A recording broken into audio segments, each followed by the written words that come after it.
Human nature is one complex thing. Every human is different and has different base needs and wants, let alone the fact those change on a whim. Yet, people wonder why none of us can get bitches. However, there are still a couple of core human traits that are baked into us all, every single one of us. Rage, the need for change, the want to preserve our life and our wanting to fulfill our wishes, needs and senses. However, those four needs are quite strong in fact.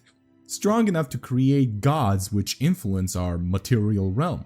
Well, in Warhammer that is, God forbid it's actually real life. Sadly, those emotions are quite chaotic. Now that I've gotten my intro out of the way and hopefully gotten your attention, let us get to the topic, eh? Chaos, the big bad in this setting.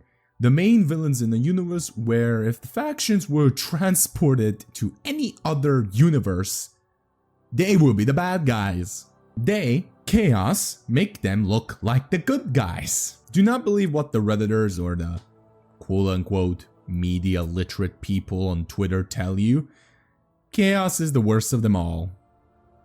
So what is chaos? So chaos, otherly known as the primordial truth, is a realm in the warp made out of raw, turbulent psychic energy, like the warp. But it feeds off the raw and the strongest emotions of living beings. Chaos and the warp are inseparable because the warp is basically a limitless tide of souls and emotional energy. Chaos itself is like a parasite of raw power and a force of change that physically and spiritually corrupts whoever it's influencing. However, I need to add this. Chaos itself is not fully evil. It's like the yin and yang symbol. Chaos is specifically the black part that has a white dot in it. Sure, the majority of the cultists are malevolent. However, a lot of them started as simple folk that wanted a change and to be free from the, well, oppression that the Imperium gives. However, that fucking white dot is so fucking tiny, you need an electronic microscope to see it. And the mentioned freedom fighters, cultists, turn their want to be free to the need to be free to mount your fucking skull on a pike and sodomize it. Or, well, whatever god-awful thing they can think of, depending on what god they worship. Please pray that it's corn. At least it'll be quick. Do not be fooled by Chaos's white side, because Chaos is, at best, well, a very, very dark shade of grey. Borderline black, some might say. Hell, the main goal of Chaos is the utter destruction of the material universe. Yeah, whoever from Sig Marxism tells you that Chaos is actually the good guy after I told you all of this has read too much of the anarchist cookbook to the point it cooked their fucking brain and they're brain dead. Do not listen to them. Chaos is very much evil. You might be also wondering why the hell am I repeating this multiple times? You will be surprised how many people actually online say this shit. And some actually believe it. Like, even a counter argument to everybody who says this, even a serial killer has a good side. Doesn't change the fact that he's a serial killer. Like Adolf Hitler was pro-animal rights and was a vegetarian. Does that mean Hitler is actually good? No, there. My side tangent out of the way, let's continue on. The iconic Chaos symbol is the 8-pointed star, representing the infinite possibilities of chaos. However, 4 points are much, much bigger, compensating for something probably, but they depict actually the 4 main chaos gods. More on each one later. Anyhow, time for a little bit of history and philosophy. Because what would be a Vex video without history and philosophy? God fucking damn, am I right? Also, if you made it to this point, please like and subscribe and share this video. It really helps a lot with the channel. I'm glad to be back making YouTube videos after my burnout. And, well, thanks. It all started at the dawn of time where, well, there was an ancient and suspiciously frog-looking fucking motherfuckers, alien species, called the Old Ones. Yeah, old GW was, well, even current GW is not that fucking imaginative.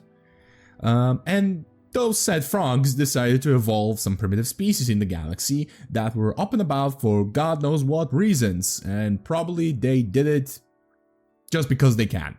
I strongly believe they did it just because they can, not just because of there's some sort of prophecy or plan, whatever they plan. I think they did it just because they can. If I was a mystical, reality-bending frog, I would do that shit for shits and giggles. I'm gonna be honest. One of the other ancient races, and it's not specified if the Old Ones created them or they existed before, but strongly implied they existed with the Old Ones, not created by them, was the Necron tier. And said Necron tier decided to wage war on the Old Ones because the cheapskate frogs didn't want to give them the knowledge how to do basic fucking chemotherapy. Why? Is because the Necron tier's home planet was sadly close to a fucking dying star and they were being bombarded by radiation.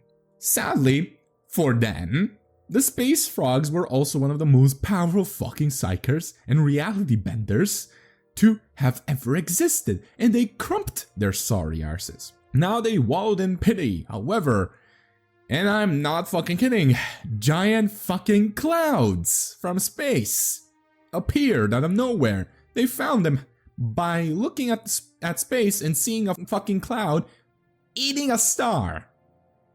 And somehow, for some reason, those clouds are sentient, and they offered them power to fight the Old Ones, but for two things: a body and worship. Now they gotten that shit, and, well, here's the thing. The reward the Necron tier gotten was being turned into fucking Terminators, Egyptian style, where only the highest of ranks retained whatever sense of self they had, and every single one of them lost their souls. Thankfully, because of this, the Necrons can't fucking die anymore. But they got a little bit pissed at their old little fucking gods. So, they became unkillable. They became good at killing. So what did they do? They broke their gods into multiple shards and now either use them as fucking batteries, yes, I'm not kidding here, or as Pokemon. No, I'm serious, they yeet their gods like living weapons at people. That's their whole shtick, apart from not dying. And honestly, it's kinda based. Now, that latter part, the spamming of Pokemon, they spammed the ever-living shit out of it to the Old Ones to the point where the Old Ones were getting such an ass whooping, they created two new races to fight them. The Quarks, which are the ancestors to the Orcs, and my favorites, if you couldn't tell by my Vtuber model, the Eldar. I very much like elves. The Old Ones won. The Necrons fucked off to whatever the plans they had and went to sleep. Because, well, they cannot die, they cannot age, so they can just outlive everyone. Which is kind of a sensible plan, honestly. But because of this, the Old Ones got such a fucking arse whipping, they for some reason BTFO'd out of the galaxy. But the key aspect for this video is that this war, named War in Heaven, don't mistake it from the War in Heaven in the Horus Heresy, where custodians were trying to fend off demons from ass fucking everyone from behind on Terra and creating a black hole. It completely destabilized the warp. the war in heaven between the Necrons and the Old Ones. To the point where it's the reason why it is now like this is because of that war. The war before was peaceful. Then it's not, and the Gestalt of the three gods we know, Khorne, Nurgle, and Tzeentch, not Slaanesh, because Slaanesh was birthed from the murder skull fucking that the Eldar did to each other. No, it's not. It's not a joke. This is not me joking. It's actually how it went. And I'm being censoring what they did as well. Basically, in a nutshell, 40K is shit because some boomer frogs decided to deny some people some very important healthcare. Wait, is this the 40K universe? Or just the fucking US of A? Huh? Now, let us get into what I love to blab about. Real world philosophy! So, chaos basically, in my opinion, and I'm gonna be straight up saying this, my opinion, I don't know whether the old GW writers or the new ones did this deliberately, but it looks like, how do I say this? Chaos is like based on Carl Jung's theory of collective unconscious and the instinctual archetypes. And honestly, if they did not base this around this little theory, then it kind of proves Carl Jung's theory to be right. Here's the kicker. Jung believes that there is a deeper universal layer of the unconscious mind, and it's shared by all humans. And it's very distinct from the personal unconscious, which controls individual memories and experiences. Basically, every common idea, belief, attitudes, and knowledge are in fact genetically inherited. Think of birds, how they know where to go during migration period. It's all inherited. It's built into our code due to our species' ancestral experience that built up. The important aspect for this video is that humans down to their genetic code are dependent on faith. That's what Jung says, but not necessarily a religion. It's something to believe in a higher cause or entity, maybe both. Jung recognized that humans possess the basic instincts of hunger, sexuality, urge to activity, and their fundamental drives that influence our behavior. Jung also expanded beyond the simple instincts to include something called archetypes, which are universal inherited patterns of behavior and imagery that reside in the collective unconscious. The archetype I would like to explain about in this video, and I think it hits the nail in the coffin, is the shadow. The shadow is a Jungian archetype that consists of life instincts and sexual instincts. It is a part of the unconscious mind also that is completely composed of repressed ideas, weaknesses, desires, instincts, shortcomings, yada yada yada. The shadow also forms out of our attempts to comply with cultural norms, expectations. It is the archetype that contains all of the things that are unacceptable, not only to society, but from our own personal morals and values. It might also include envy, greed, lust, hate, aggression, to just name a few, by the way. Jung also suggests that the shadow can appear in dreams and visions and take variety of forms like, well, primarily a demon. The archetype is also constantly described as the darker side of our psyche, repressed wildness, and he said it, chaos. And this and the other archetypes are not just instincts, but they're symbolic representations that shape our understanding of the world and ourselves. Now, if you have paid attention to what I just said, you will notice there is almost a near perfect depiction of Warhammer's chaos and the chaos gods. Chaos itself is the dark side of not just the world, but the darker side of all sentient beings that belong in the setting. And all chaos gods are created from the raw psychic backlash of extreme emotions and repeated emotions of sentient beings, and specifically every single one of them represents a dark aspect of ourselves. They're also, well, dark reflections of emotions and needs and wants, The rage, Korn, the need for change, Zinch, the fear of change and wanting of stagnation, and the fear of death, Nurgle, and the hedonistic and obsessive need for more of, well, everything, being Slanesh. They are all also primal needs and emotions and wants of our human species in real life. Not just the 40k humans, but them as well. Also, the other species like the Eldar. Remember, Eldar birth Slanesh. None of them are different from us. They also, because of this, are really good at corrupting us. And that's why they're so dangerous and the prime antagonists of Warhammer, Fantasy and 40k, because they are the embodiment of our raw emotions, instincts, and of ourselves. Speaking of corruption, let's get to there, huh? Now, chaos corruption is complicated. Not because of its nature, well, not solely because of it. It's not that actually hard to explain by itself. It's because GW writers can't fucking decide on how to depict chaos corruption to save their fucking life. In one book, they make it slow and subtle, taking from multiple arcs to it to finally happen, and when it reaches the breaking point, it's like a dam being break, everything floods out. But to just speed running you making murder fucking orgies in a span of a fucking week or a couple of months, it just does not happen like that. Read Fulgrim novel. Yeah.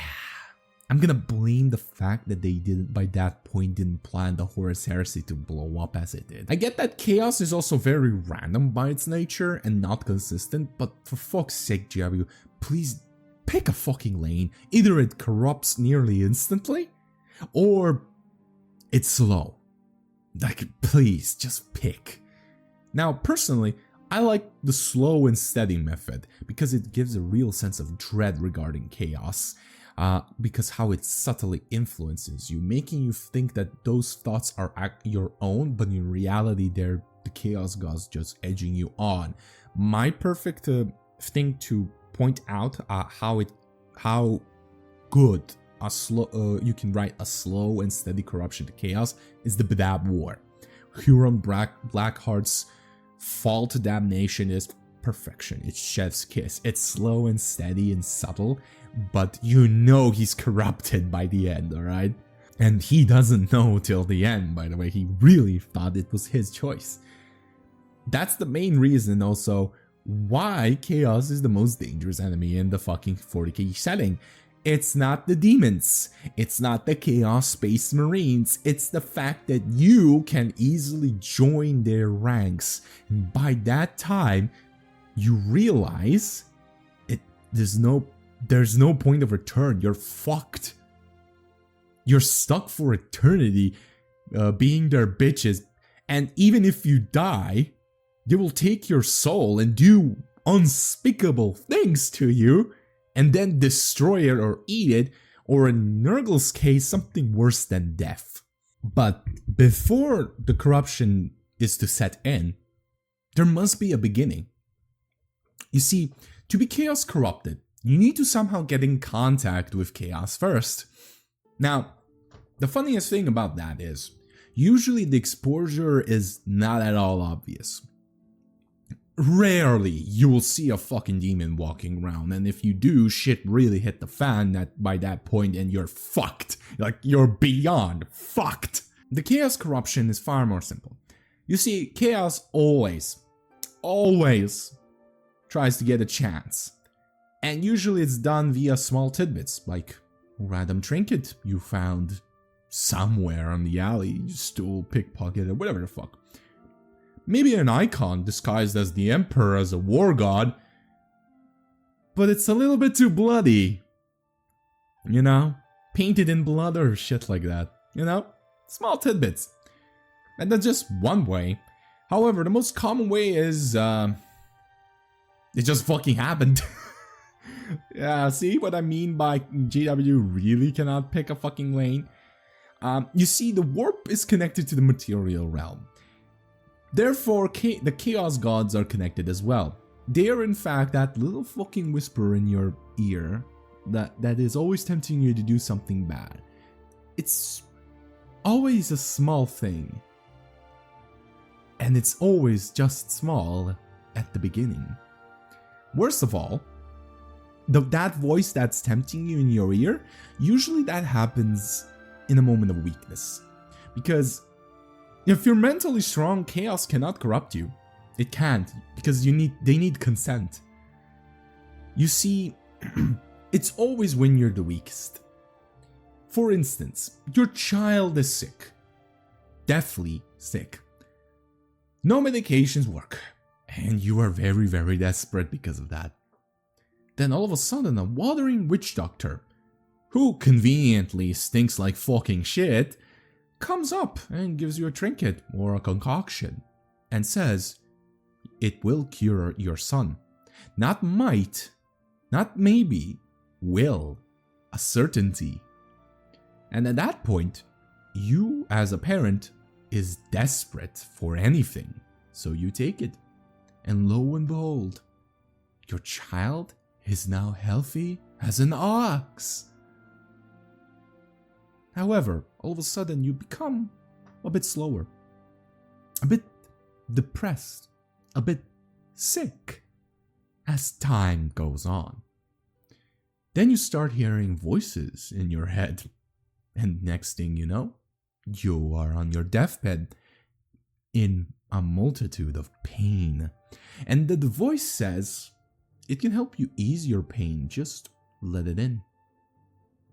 And all of a sudden, your son says, accept the voice. And poof, you sold your soul to Nurgle. But not only did you sell your soul to Nurgle, no, you sold your son's soul. Because that concoction and trinket you gave him fully corrupted him. And he was, throughout the whole time, poisoning you to make you sick. And that poison, Nurgle gave him the knowledge to make. But wait, there is more. That fucking witch doctor, all of a sudden, was actually a Nurgle cultist as well. But, and this is going all according to Keikaku, but this will just show you how Nurgle is a little bit of a despicable little shit. Nurgle made your son sick in the first place. It was all planned from the start. The game was rigged from the start, my son. But this little fucking thing I just made up on, basically at the time of writing this little script, improvised. And this is just one abbreviation of the many examples how the chaos corruption works. But before I go in depth on how corruption works in general, I need to mention two things. One, chaos cannot corrupt you out of nowhere. There needs to be something to be used as a foundation to make it happen and for it to seep into your soul. Now, here's the thing as well. The chaos gods can influence the environment. Like Nurgle created every single plague, every single sickness, every single disease. But it's also a part of nature, you know? The other thing is, there is actually no fine line where you are 100% cooked and chaos corrupted. And this is my big peeve about GW not making a standard. Like I said, it could be an instant, or it can take some time, or it's in the middle. But you can be influenced by chaos, but not be fully corrupted. You can fight it off. But hey, it's called chaos for a reason. It's random. Now, we need to first classify corruption into two branches: unwilling and willing corruption. Now, let's get over with the first one because it's far more common than the latter. You see, majority of times, people fall to chaos without knowing it's chaos in the first place. And there's a very good reason why they do not. Hell, I can name two from the top of my head. First, the Imperium heavily censors anything chaos related. Only the higher-ups and Astartes basically know of chaos. And it's a very closely kept secret. Because of that, many of the Imperial subjects, and I'm mostly focusing on humans in the Imperium, I know Tau can also get corrupted or feel the corruption as per recent, as of recording, Farsight novel. But the Imperium is, well, the main focal point, and I'm gonna focus on humans now.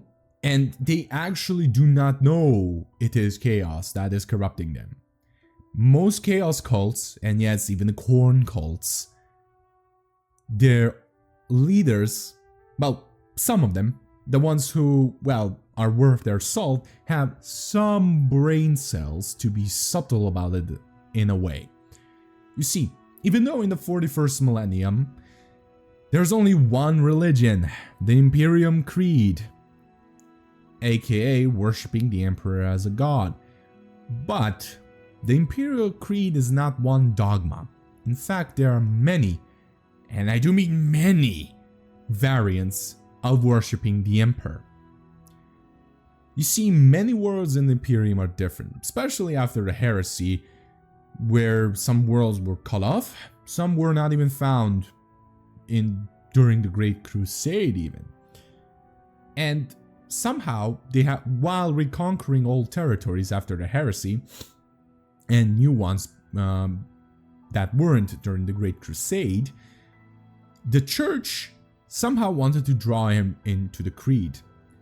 Each planet basically had their own set of beliefs, so the ecclesiarchy adopted a modus operandi where they modified the Imperium Creed to their traditions in order to prioritize on their worlds more effectively to combat chaos. Because of this, there isn't a singular way to worship the Emperor, which then makes a smart chaos cultist even dangerous because all they have to do is modify their ceremonies, where they, well, publicly worship the Emperor, but only in name and as a guise, but in reality they're worshipping the chaos gods. This makes it very tricky also for the ecclesiarchy and the Inquisition to snuff them out. Because of this, many fall victim to joining the chaos cult, not just to thinking not only that they're worshipping the Emperor, but the cults usually in the shittiest planets are managing to do something and make their lives a little bit better. Speaking of that, here comes the second reason. You see, most life in the Imperium is worse than dog shite. Now, it varies from world to world. A lot of people have this misconception that almost everybody in the Imperium lives in shit. No, there's millions upon millions of planets in the Imperium. Everyone's different. Some are feudal planets, some are hive worlds where, well, if you're in the top hive, you live well. If not, you don't even have clean air, and you're let's just say the shit you eat is something that comes from nightmares. Some from paradise worlds where, well, like you said, they're paradises. Some are actually fucking modern day worlds, like our world we live in right now, and so on and so on. It's very different, but so there's not a pattern at all. However, there is still there's a classifications of different planets. A lot of them are worlds where, unless you're nobility or upper middle class, which is rare by the way, nobility likes to hog all the resources if they exist, or whatever the closest equivalent to the nobility it is, you're gonna be in a shitty fucking place where you don't even have private quarters. Literally, private spaces, even private flats, are luxuries because the Imperium loves to spy. Most importantly, basic living is just beyond shite. Like a literal banana is considered in these places a luxury. Hell, if you get basic gruel in some of these planets, you're lucky. Because more than likelihood, you're just gonna get fucking nutrient paste or worse, corpse starch to feed you for your 12-hour literal back-breaking shift. Speaking of this, you work for at least 12 hours in these planets, like industrial worlds or hive worlds, and you literally work to become a cripple. And that is also an if. Sometimes you don't even get that. Rations get limited because nobles decided to limit it because, well, they felt like it, as an example. Or just won't feed you enough. Basically, life in these planets are literal hells, and we cannot forget the human nature of wanting to belong in a community. Oh, so everybody spams the word community in every content creation space because it hits the note in your little head because you belong somewhere. And here's another fact. Chaos gods, because of this, don't recruit by gospeling the chaos gods out loud. Now here's the thing, some do. Some actually fucking do. But they find out very fast after fucking around like that. And they don't proselytize. They don't even speak any religion. They just go up to you and say, hey, my group has food to feed you and your son. And that's it. That's how they get you. Just like real cults, actually, somewhat. Basically, chaos preys on the weak, or people in their moments of weakness, to abbreviate what I just said. And it's all corrupting. It corrupts your very being. And so far in the 40K universe, it is unreversible. Once you're fully corrupt, you're fucked. It twists your very being. It amplifies your negatives and erodes or twists your good parts of your soul and you as a person. And it's like a drug. It's addictive, but you don't have a chance to rehabilitate in 40K. Sadly, it is always gonna be eternal because the 40K universe is just utter dog shit. Chaos will constantly feed upon the eternal suffering of everybody. However, I would like to add that even if it was ideal, chaos would corrupt it. They would find some way to break it. Just look at the Eldar Empire and the Imperium during the Great Crusade. However, the truly terrifying ones are the ones who willingly seek chaos.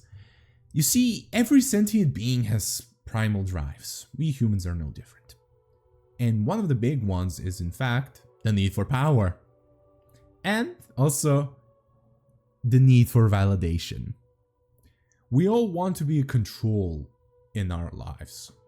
Yet, there are people who dictate it a lot of times.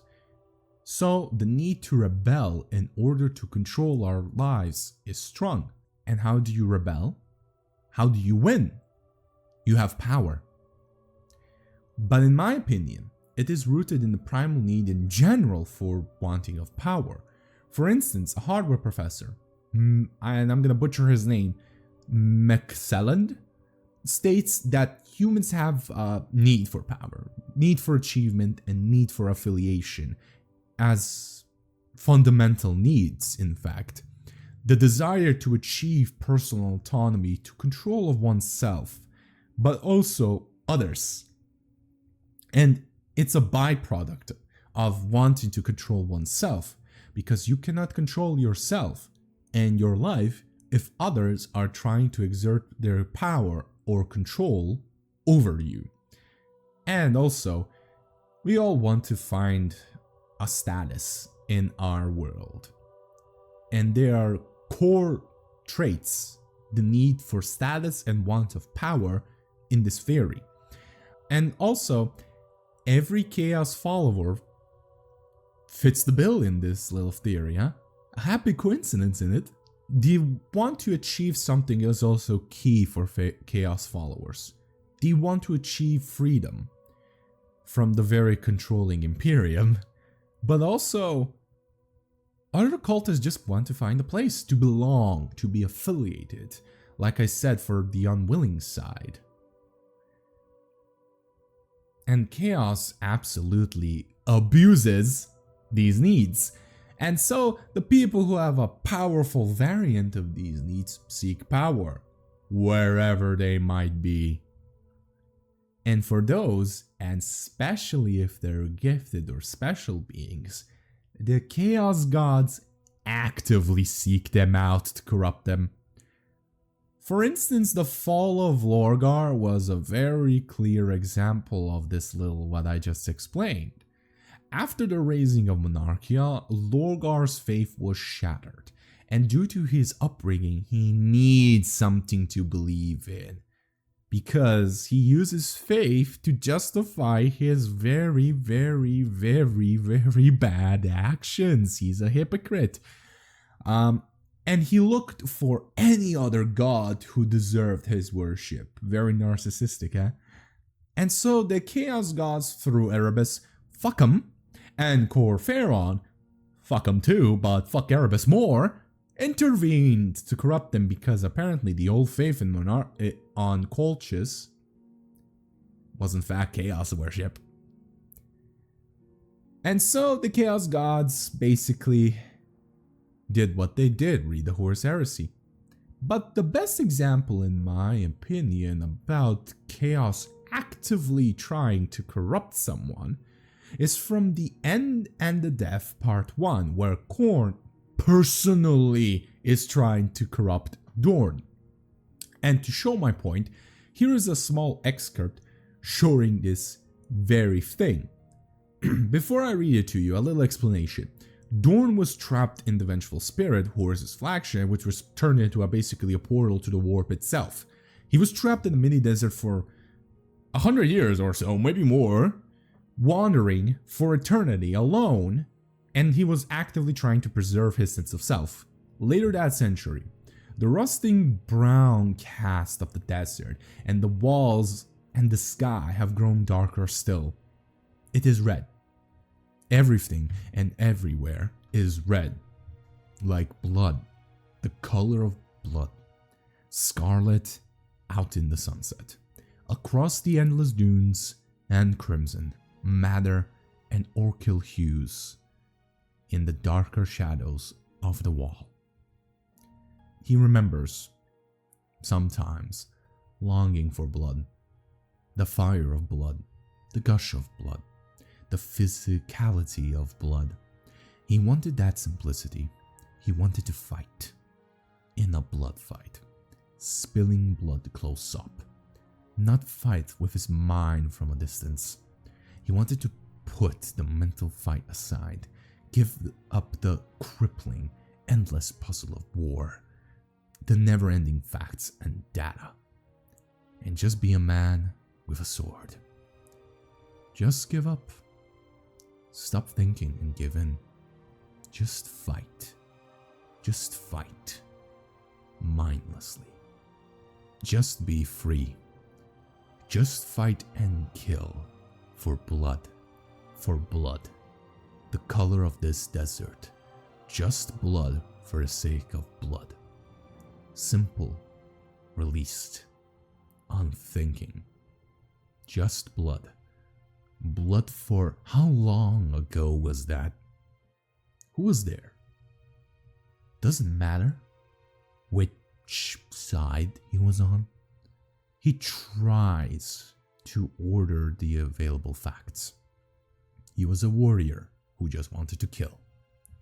They wouldn't let him. They wanted him to think. They wanted him to decide everything. They wanted him to order the available facts. Because they said he was good at it. He didn't want to decide. He didn't want to have to make those decisions. It was killing him. He never told anyone that. He wanted to stop and make somebody else decide. Make somebody else order the available facts. All he wanted to do was go out to the walls and forget it all and fight. A man with a sword. Just fight. No thought. No decisions. Just fight. Mindlessly. Free. The way the others did. Just fight. spill blood. That is all. Just blood. Blood for the just give up. I am Rogel Dorn. Defiant, says Rogel Dorn. Just give in. I am Rogel Dorn, says Dorn, sitting in the crimson shadow under the red wall. Are you even that? Were you ever? Just give up. I am Rogel, says Rogel, not even that. Don't think. That's all you really wanted, isn't it?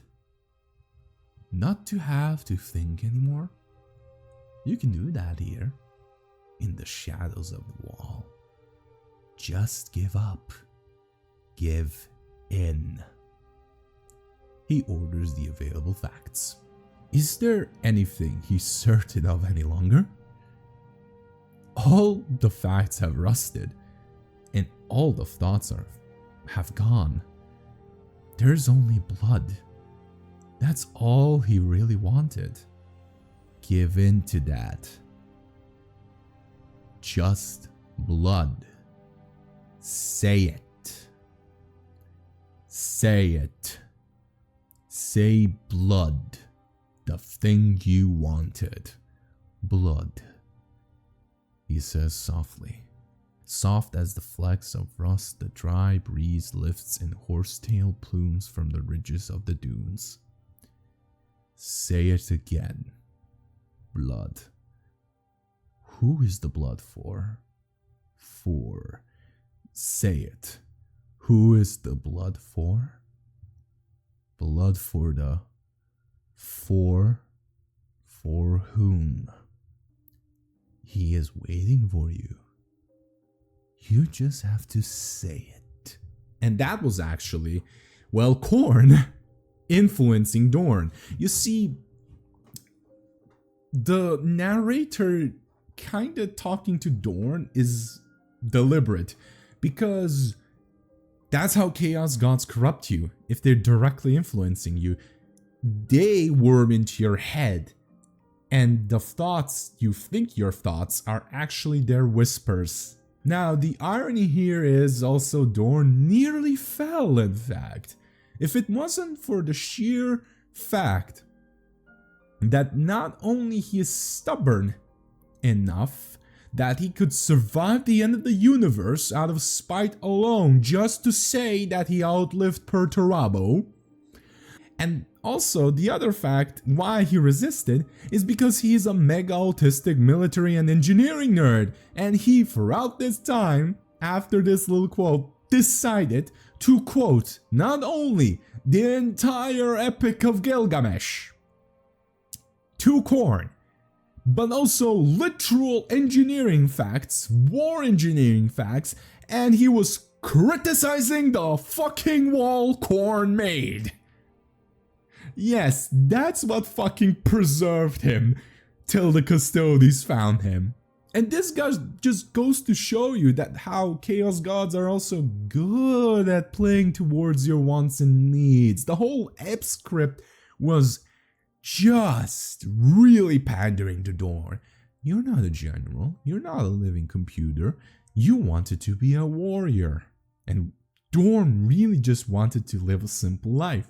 They find any chink in your armor and put the chisel and hammer it till it breaks. And then they completely remold you. Now, imagine how it is when you know their existence and want to follow them. Like I said, Lorgar was greatly rewarded because of that. Because the Chaos Gods actually greatly reward those who seek them out. Like I said, mention Lorgar. He got what he wanted. The galaxy is in an eternal war, feeding gods forever. He punished the Emperor in his eyes, and ironically, made him to be the god he denied being. And Lorgar got demonhood, the end of all rewards for any chaos worshipper. However, it all comes to the great costs. Sure, you get power beyond what you expect. You can literally bend reality on the planet if you become a demon prince. But your soul, well, is completely their bitches. And that's only if you become a demon prince, by the way. It's rare. And when you die, and you will eventually die, unless the Chaos Gods really like you or really hate you, like Lucius, they resurrect you. Your soul is eternally damned, and your soul is eaten. Eaten.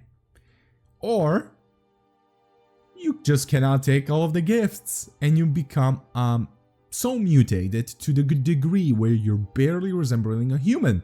Sure, there's some mutations where they're beneficial, but most of them are just hideous and agonizing. Hell, there is the fact that if you even fuck up once, or they decided for shits and giggles to do this and read Zinch, got bored, you get turned into a chaos spawn. As you can see, a hideously disfigured, mutated monster, which is fully aware of itself, yet has no control over its body, and it's in constant beyond hellish pain. And that's just one little tidbit out of many. And that's about it. That's the video. I could go on and on about chaos corruption, but then the video would be way too long and boring. Next time, we'll be delving into Chaos Gods individually, with the first being the one I actually quoted. And I think it will be a bloody good time. Stay safe, everybody. See ya.